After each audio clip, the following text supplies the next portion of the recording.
दूर हो सकती है। तो ये था बंधुओं 12 राशियों का आज का राशिफल।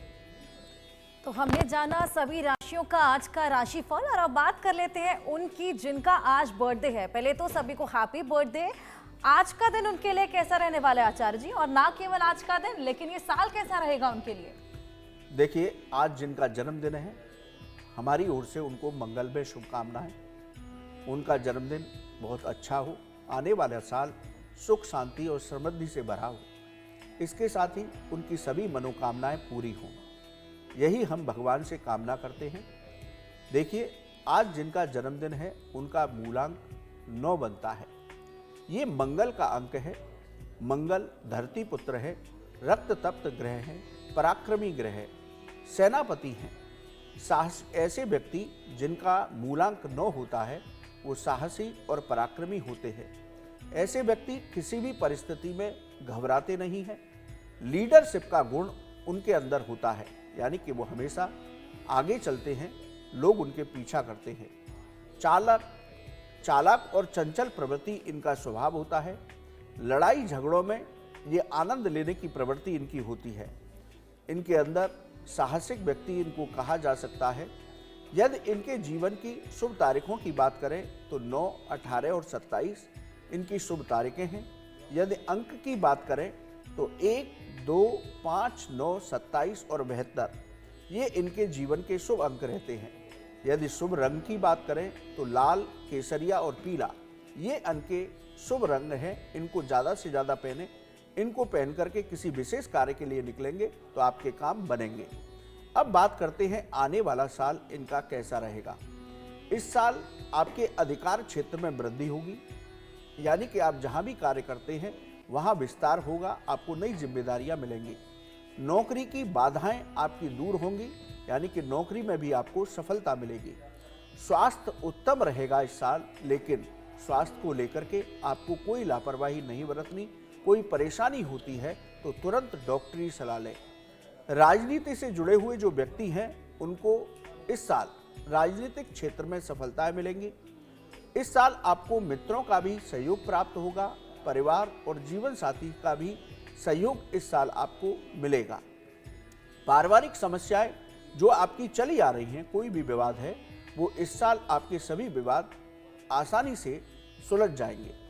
व्यापारी वर्ग को व्यापार में सफलताएं प्राप्त होंगी, लेकिन व्यापार में कोई भी डिसीजन कर रहे हैं, कोई नई साझेदारी कर रहे हैं या नया निवेश कर रहे हैं तो बहुत सोच समझ करके करें।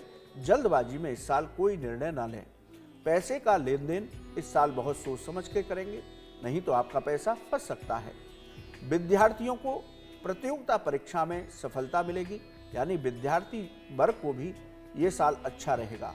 जिन लोगों का विवाह अब तक नहीं हुआ है उनको इस साल विवाह के अच्छे अवसर प्राप्त होंगे, अच्छे संबंध उनके लिए आएंगे, विवाह के बंधन में बन सकते हैं। जरूरी काम आपके सभी बनेंगे। इस साल आप पूरे वर्ष भर अपने इष्ट देव की पूजा के साथ हनुमान जी, भगवान विष्णु की उपासना करेंगे तो आपको अधिक लाभों की प्राप्ति होगी। आप रोज घर से एक हनुमान चालीसा का पाठ करके अवश्य निकलिए। इसके साथ गरीबों को बूंदी का दान करें और गाय को जब भी संभव हो तब गौशाला चले जाएं सपरिवार, वहाँ हरा चारा दान करेंगे तो आपका दिन यानी आपका आने वाला साल और भी बेहतरीन होगा।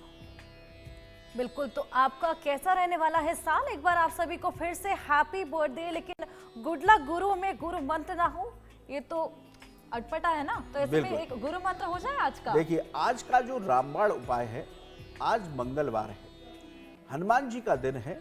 कलयुग में हनुमत उपासना सबसे उत्तम उपासना मानी जाती है। इस उपासना को करने से व्यक्ति को कोई गलती होने की चांस नहीं रहते। हनुमत उपासना में हनुमान चालीसा ये सबसे अमोघ होता है।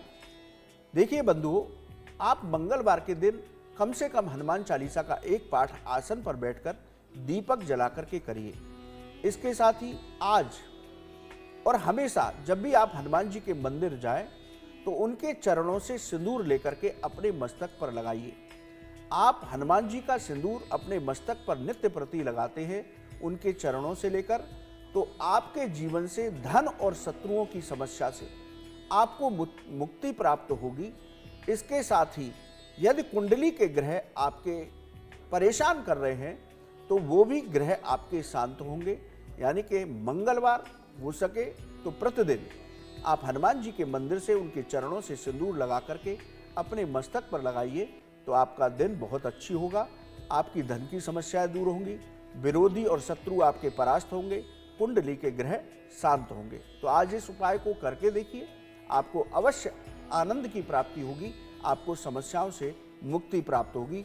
ये विशेष रामबाण उपाय आज के लिए है। तो गुरु मंत्र भी हमने आज का जाना।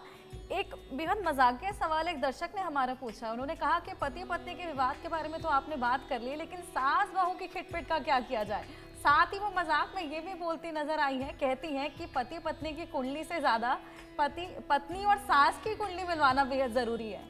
देखिए, यदि पति और पत्नी की कुंडली मिलवाई तो उनका जो सवाल है,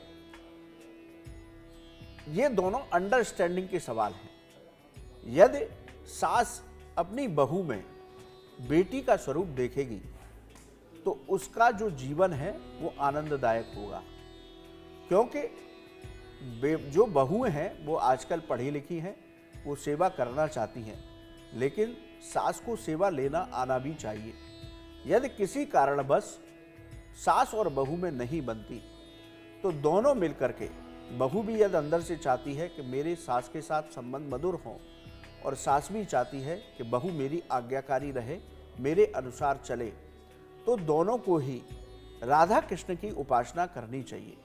जब भी आप भगवान राधा कृष्ण की उपासना करें तो आप चंदन की धूप बत्ती का प्रयोग करें। यानी कि दीपक जलाने के बाद चंदन की धूप बत्ती मंदिर में जलाएं।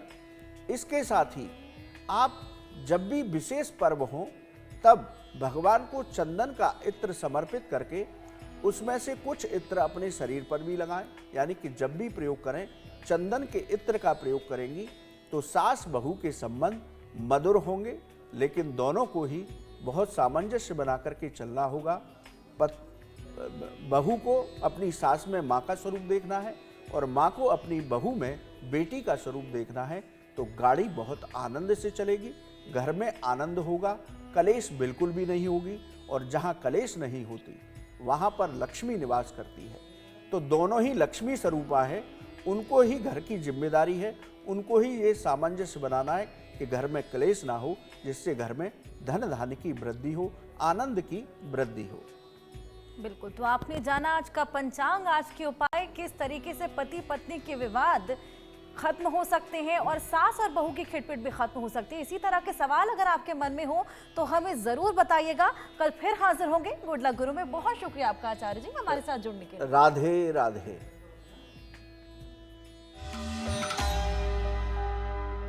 आपके घर के खाने में रेस्टोरेंट जैसा स्वाद ले आए